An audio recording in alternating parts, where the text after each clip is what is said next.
Salam sejahtera, terima kasih karena bersama dengan saya di Nazilin Unity Channel. Pondok Kelantan Tegur Hadi. Kata Pondok Kelantan, Islam tak kuat dengan fitnah. Melayu juga tak kuat dengan ketakutan. Menurut kenyataan media yang tular dan dikaitkan dengan kesatuan Pondok-Pondok Kelantan, menegur Presiden PAS Abdul Hadi Awang. Susulan dakwaannya bahwa DAP memimpin Pakatan Harapan PH bagi meneruskan agenda penjajah untuk menghapuskan kedudukan Melayu dan Islam. Pengerusinya, Baba Zulkarnain Harun, berkata, tuduhan seberat itu tidak wajar dilemparkan tanpa bukti yang jelas dan sahih. Menurutnya, kenyataan sedemikian bukan sahaja boleh mencetuskan prasangka dan kebencian, malah berpotensi memecah belahkan umat Islam serta merosakkan keharmonian masyarakat majmuk di negara ini. Kami berpandangan bahwa tuduhan sedemikian merupakan suatu fitnah dan dakwaan yang tidak berasas, sekiranya tidak disertakan bukti yang jelas dan sahih. Tuduhan yang begitu berat bukan sahaja boleh menimbulkan prasangka dan kebencian, bahkan berpotensi memecah belahkan umat Islam serta merosakkan keharmonian masyarakat majmuk di negara ini. Baba Zulkarnain berkata, pendekatan politik yang berasaskan tuduhan tanpa bukti bercanggah dengan tuntutan syariat yang menekankan keadilan, tabayun, dan larangan membuat sangkaan buruk. Beliau turut memetik firman Allah dalam surah Al-Hujurat ayat 12 yang menyeru orang beriman menjauhi kebanyakan sangkaan kerana sebahagiannya adalah dosa. Ketika pemimpin politik yang membawa nama Islam perlu lebih bertanggung jawab apabila mengeluarkan kenyataan, khususnya apabila kenyataan itu menyentuh hubungan kaum dan agama. Pengaruh seorang pemimpin datang bersama amanah yang besar. Setiap perkataan boleh menjadi jambatan yang menyatukan masyarakat atau api yang membakar perpecahan, katanya. Mengulas dakwaan bahwa DAP boleh menghapuskan Melayu dan Islam melalui kedudukannya dalam kerajaan perpaduan, Pondok Madani berkata gambaran itu tidak tepat dalam kerangka demokrasi berparlimen dan raja berperlembagaan yang diamalkan negara ini. Baba Zulkarnain berkata Malaysia bukan sebuah negara yang membolehkan mana-mana parti politik bertindak sesuka hati. Sebaliknya, kuasa pemerintahan tertakluk kepada perlembagaan persekutuan, institusi raja-raja, parlimen, undang-undang serta prinsip semak dan imbang. Beliau berkata kedudukan Islam telah diperuntukkan secara jelas dalam perkara 3 perlembagaan persekutuan. Manakala kedudukan istimewa orang Melayu serta anak negeri Sabah dan Sarawak dilindungi melalui perkara 153. Oleh itu, menggambarkan seolah-olah penyertaan DAP dalam kerajaan perpaduan dengan sendirinya membolehkan parti tersebut menghapuskan Melayu dan Islam adalah satu gambaran yang tidak tepat terhadap sistem pemerintahan negara, katanya. Menurut Baba Zulkarnain, politik dalam kerangka siasa syariah bukan sekadar soal kawan dan lawan. Sebaliknya, politik sepatutnya menjadi medan mengurus kemaslahatan manusia, menegakkan keadilan, mencegah kemudaratan, dan memelihara keamanan masyarakat. Sekian dulu untuk kali ini. Jangan lupa tinggalkan komen Anda. Jumpa lagi.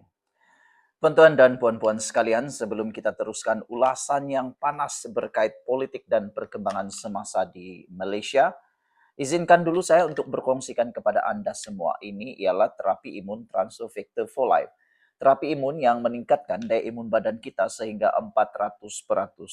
Secara umum dan ringkasnya, apabila imun badan kita lemah, bodoh, dan tidak seimbang, kita kena penyakit dan tidak sembuh daripada semua jenis penyakit.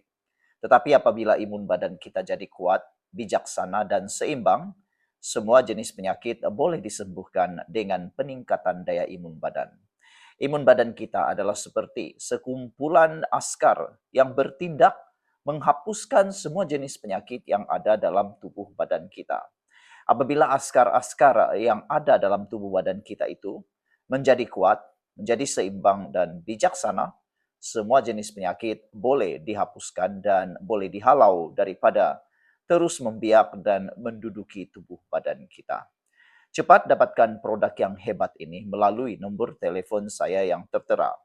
Produk ini lulus KKM, halal, dan diperakui oleh dokter-dokter di seluruh dunia.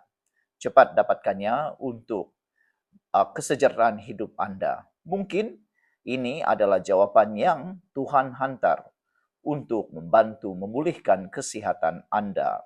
Cepat dapatkannya, kau jangan tangguh-tangguh lagi. Jumpa lagi. Salam sejahtera. Untung 3,4 bilion ringgit, akhirnya rugi. RM 1,4 bilion. EMK mahu money trail tabung haji diburu. Baru-baru ini Ketua Duli Yang Maha Mulia di Pertuan Agong telah pun bertitah mengarahkan kerajaan pimpinan Anwar Ibrahim mencari dalang yang menyebabkan huru-haranya tabung haji sehingga ke lubang cacing.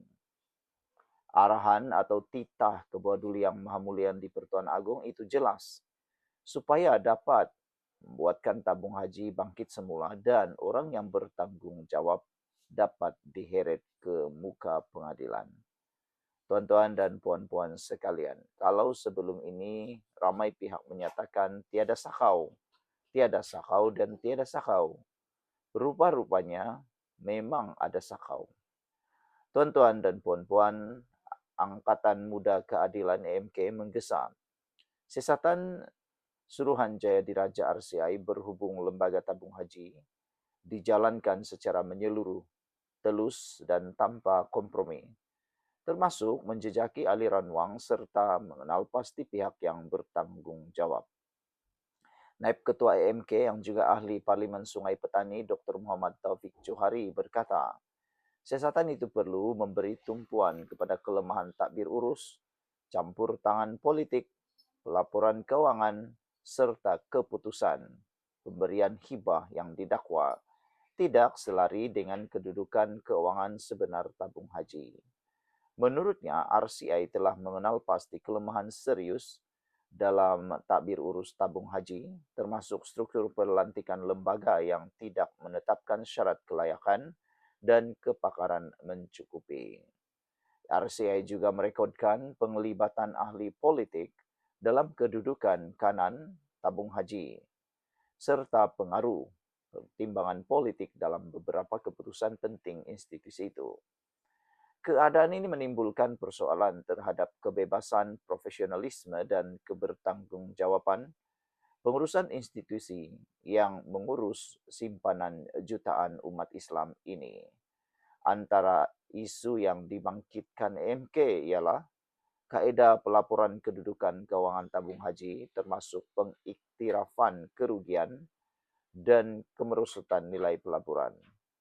Taufik memberi contoh bagi tahun 2017 apabila tabung haji melaporkan keuntungan sekitar 3,4 bilion, sedangkan selepas mengambil kira pelerasan yang dinyatakan RCI, kedudukan sebenar menunjukkan kerugian bersih sekitar 1,4 bilion. Perbezaan besar itu menimbulkan persoalan mengenai ketepatan gambaran keuangan yang menjadi asas kepada keputusan pengurusan serta agihan hibah kepada pindeposit. EMK turut membangkitkan isu keputusan membayar hibah pada kadar tinggi dalam tempoh tertentu ketika kedudukan keuangan tabung haji berada di bawah tekanan. Menurutnya, tindakan sedemikian akhirnya membawa kepada penghakisan rizab dan boleh menjejaskan daya tahan keuangan institusi dalam jangka panjang. Pulangan kepada pindeposit perlu disokong oleh prestasi pendapatan dan kedudukan aset sebenar institusi, bukan semata-mata untuk mengekalkan kadar hibah yang tinggi. Sehubungan itu, EMK menggesa pasukan khas penguat kuasa yang dianggotai SPRM dan PDRM menjalankan audit forensik secara mendalam. Sekian dulu untuk kali ini. Jangan lupa tinggalkan komen Anda. Hello guys, ini ialah walkie-talkie Bofeng BF888S. Dapatkannya di Shopee, murah. Guys, ini ialah headphone Onikuma K2 Pro. Hebat, luar biasa, cantik dan murah. Dapatkannya di Shopee. Guys, ini ialah powerbank Mozom PB149. Murah, hebat, dan dapatkannya di Shopee sekarang. Guys, ini ialah Shocks Open Swim Pro. Headphone yang hebat, kualiti hebat, tahan air. Dapatkannya di Shopee.